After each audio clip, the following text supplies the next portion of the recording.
ചെയ്തുപോയ തെറ്റിൽ താനിപ്പോൾ ശരിക്കും ഖേദിക്കുന്നുണ്ടെന്ന് ലൈംഗിക മത്സരത്തിൽ 919 പുരുഷന്മാർക്കൊപ്പം ഒരു ദിവസം പങ്കുവച്ച യുവതിയുടെ വെളിപ്പെടുത്തൽ. 2004 പോളണ്ടിൽ നടന്ന മത്സരത്തിൽ വിജയിച്ച ലിസ സ്പാർക്സ് ആണ് 20 വർഷത്തിന് ശേഷം ആ സമയത്തെ തന്റെ വൈകാരികമായ അവസ്ഥ എന്തായിരുന്നെന്ന് വെളിപ്പെടുത്തി രംഗത്ത് വന്നത്.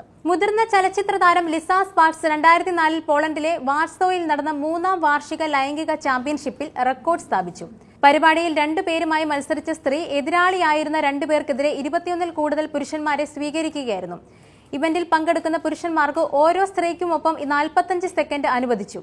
ലിസ ഇന്നും കൈവശം വെച്ചിരിക്കുന്ന റെക്കോർഡ് നിരവധി ഓൺലി ഫാൻസ് മോഡലുകൾ തകർക്കാൻ ശ്രമിച്ചിട്ടും നടന്നിട്ടില്ല.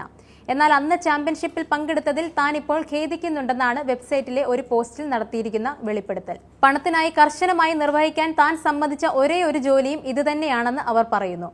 ഒരേ സമയം ഒന്നിലധികം ആളുകളുമായി ലൈംഗിക ബന്ധത്തിൽ ഏർപ്പെടുന്നത് താൻ ആസ്വദിക്കുന്ന സമയത്ത് ഈ സംഭവം താൻ ഒരിക്കലും ആസൂത്രണം ചെയ്തിട്ടില്ല എന്നും അത് പൂർണ്ണമായ ഒരു ഷോ ആണെന്നും ലിസ പറഞ്ഞു. പരിപാടിക്കെതിരെ പോളണ്ട് സർക്കാർ രംഗത്ത് വന്നിരുന്നു. പരിപാടിയിൽ പങ്കെടുക്കുന്നവരെ അറസ്റ്റ് ചെയ്യുമെന്ന് ഭീഷണിപ്പെടുത്തി.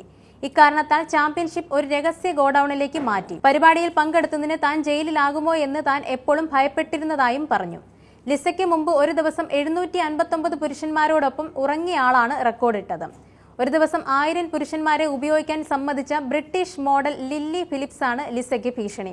ലില്ലിയുടെ ഉദ്യമത്തിൽ ഉൾപ്പെട്ടിരിക്കുന്ന ശാരീരികവും മാനസികവുമായ അപകടങ്ങളെക്കുറിച്ച് മെഡിക്കൽ പ്രൊഫഷണലുകളും നൈതികവാദികളും ആശങ്കകൾ ഉന്നയിച്ചിട്ടുണ്ട്.